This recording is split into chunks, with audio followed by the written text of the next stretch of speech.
This is the Charioteer, a Tier 8 British tech tree tank destroyer. A vehicle that, when it was first introduced into the game, was literally the most overpowered thing ever. It had the same damage per minute and penetration values as the Tier 10 British medium, the FV4202 on a Tier 8. Sure, the vehicle didn't have a lot of armor. Doesn't really matter if you're able to just obliterate your opponents, especially when you have Hesh. So, yeah, the Charioteer was quite quickly nerfed. And it is still an incredibly strong vehicle, and that is for a couple reasons. First of all, while it may not have any armor, it does feature Spall Liner, meaning that the HE is going to deal 20% less damage to this tank. And with its consumables, the tank can go an additional chunk of 5 kilometers per hour faster and 10 faster in reverse, even though it already has a pretty good amount of mobility, reaching 48 kilometers per hour and reversing in 20. That's because this vehicle is based off of the Comet hull, just with a tank destroyer turret mounted on. So it's really just a super duper strong vehicle. I almost went into a gravitizing battle there, but we want to play in pubs. Really, there's two downsides with the Charioteer. First of all, it doesn't have premium ammo. Now that's not too big of a downside because you have a lot of standard pen, enough to cut through the majority of vehicles, even Tier 9s you'll be aiming at. But yes, you don't have heat, so if you compare this to other Tier 10 tank destroyers, something like the Kanonen, which has the same standard alpha, yeah, that vehicle's going to beat you any day of the week when it comes to super heavily armored vehicles from the front. But this tank gets Hesh, 440 damage on a proper penetration. The only other tank destroyer that has a similar playstyle is the G-Sor 1008. And yeah, I'll admit the G-Sor is definitely better than the Charioteer, but this is a single shot, which means in certain situations it might be nicer to not have to rely on a clip and just shoot your opponents once and back in the cover. So let's see what we're able to do. Honestly, the biggest disappointment for me is the damage per minute on this tank is only about 2,300. But I kind of understand why, because if it's any more, I'm not really sure how you're supposed to fight this tank, because its Hesh gives you about 3,000 DPM. But not everybody's skilled enough to use the Hesh, so it's just kind of yin and yang. For now, we're going to wait here, and we got a Tiger right in front. Unfortunately, we are not able to pen the Tiger with a Hesh shell. That's why I kind of stayed there, was hoping that we could be able to get it out. But as you could see, that is not the case. Well, we got the Tiger. Tried to hit him. Unfortunately, that is not going to happen. Alright, we're just going to back on up. I really, really, really want to get a shell into that Ferdinand, but it looks like that's not happening as of right now. Tiger is not looking at us, so let's just drive on up, aiming, and one other thing I should mention about this vehicle, the gun is not very accurate on its on-movement dispersion values, which can cause it to be rather irritating every now and then. Oh, I meant to shoot Hesh there. It's fine. We're going to reload anyway. Should be able to get another pretty easy shell into the Ferdinand. This one will be a Hesh. There you go.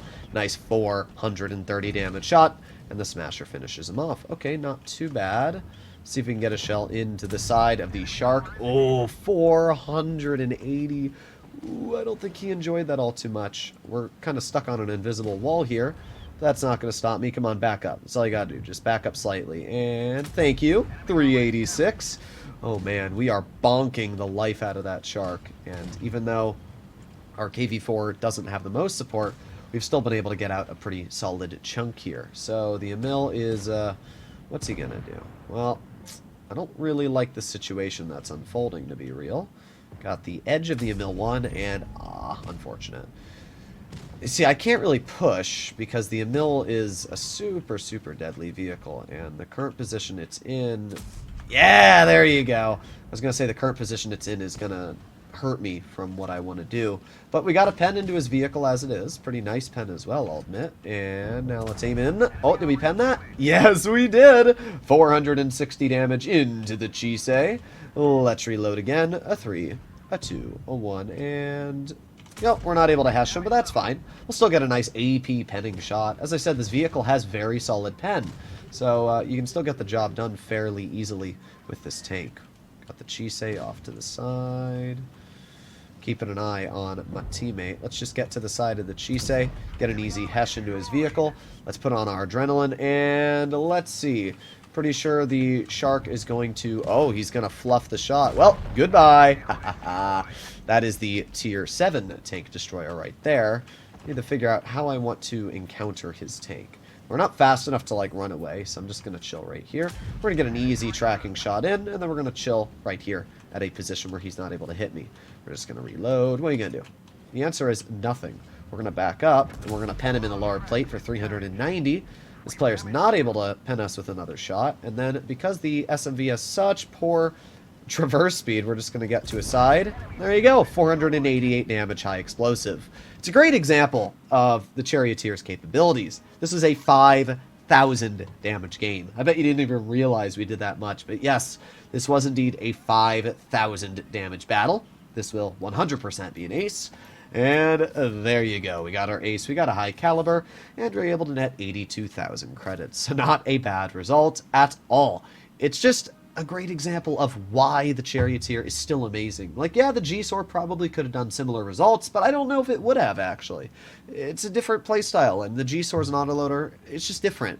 By the way, for any of you that say I cherry-picked my battles, as we can see, it is the only game I have played in the Charioteer today. So, let's do one more battle. Oh, yes. Our second battle is once again a game where we are up-tiered. Heck yeah. Let's see what we can do. Well, we're not up-tiered, but we are the up-tier, is what I should say. Let's use that super speed and make our way into the front line. Now, you can see just how fast this tank is when you do apply super speed boost. It is, it's a very fast boy. So we are going to speed past the Chimera, and we're going to see if we can get into this bush right before him. That way we can get the first shot out. Yes. Okay. Come on. Somebody poke me. What do they have? Tanks. Doesn't really matter, honestly, what they have, because, well, we got a nice 400 shot into the 49. It was a bit of a low roll, I'll admit. Could have done 440, but I'll take any damage that I can get. Alright, let's reload. T-49 appears to have backed off. Smart play. Oh. Ah, it was this close! Unfortunate. What's even more unfortunate is our Basilisk, who clearly does not know how to play. Thankfully, our Nebulon gets a nice rollout. I think the T-49 has bailed, to be completely real, so I'm going to push over here. Let's see. Oh, no. There's going to go a lot of our health. 530. Of course, of course. The T-49 has bailed, said Droodles, and then he proceeds to instantly get shot by it. Alright, well, we got an FCM off to our side. Don't really want to be shot by the FCM, but I'm pretty sure... Yep. Oh boy, I do not like this at all. Thankfully, we are fairly mobile, so we have been able to get into cover. Alright, I think the FCM shot my teammates. We're going to aim in. There you go. 457, but he still gets it out, bruh. He was like right at the edge of our tank. Oh, that's so sad. Well, there's not much I can really do about that. Chimera misses. Let's see. Aiming. Come on, come on. Let's see if we can get it out. I'm going to load AP as well, just so that we can confirm the pen as soon as he pokes. There you go. Yeah, yeah, we didn't even get spotted. That's beautiful. All right, let's see. Does the Tiger know we're here? Oh, I don't even know what spotted us. It might have been the FCM. Let's wait for our teammates to kill the FCM. We're just going to chill here for now. Please. Please kill the FCM, guys. Please. Please. Okay, good. All right, let's give it a... that Tiger looks like he's staring right at me. Do you guys see that? All right, good. He shot, and that means we can poke him.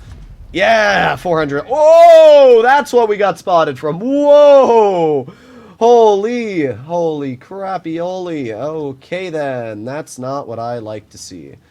Well, we're not exactly winning this yet. You know, I'm going to risk it for the biscuit. Let's poke the T-29. It didn't go where I wanted it to, but it's still penned, so I'll take it. Let's just pretend like we're leaving. That T-29 probably has the attention span of like a shoe anyway, so we should be all right. Let's see. Oh, no, he doesn't. He's staring right at me. All right, well, he shot, so let's poke him again.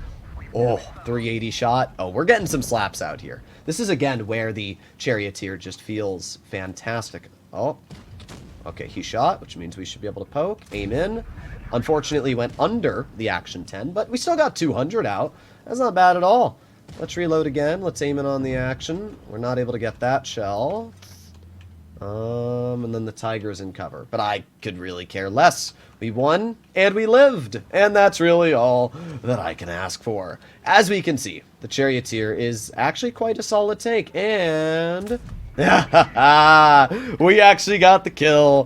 That was a really, really solid game. 3,740 damage. Wow. Super easy. I know, as always, people are going to type, oh my god, Drodels gets preferential matchmaking in the comments, but you guys got to realize that. I mean, I average like 3,600 in tier 10 on average, so when you put a good player in tier 8, it's just easy. It just looks easy because it is easy. Like, tier 8 is one of the tiers where you have some skilled players, but you also get mixed with players that aren't skilled. And the majority of the time, they're not. Especially when you're playing at 2:40 in the morning, right before I'm about to stream. So, yeah, I mean, it's not that I just get lucky teams. It's A, I'm smart enough to know how to take people apart, but B, it's just get good. I don't know. Hopefully you enjoyed today's video. I'll see you in the next one. Bye-bye.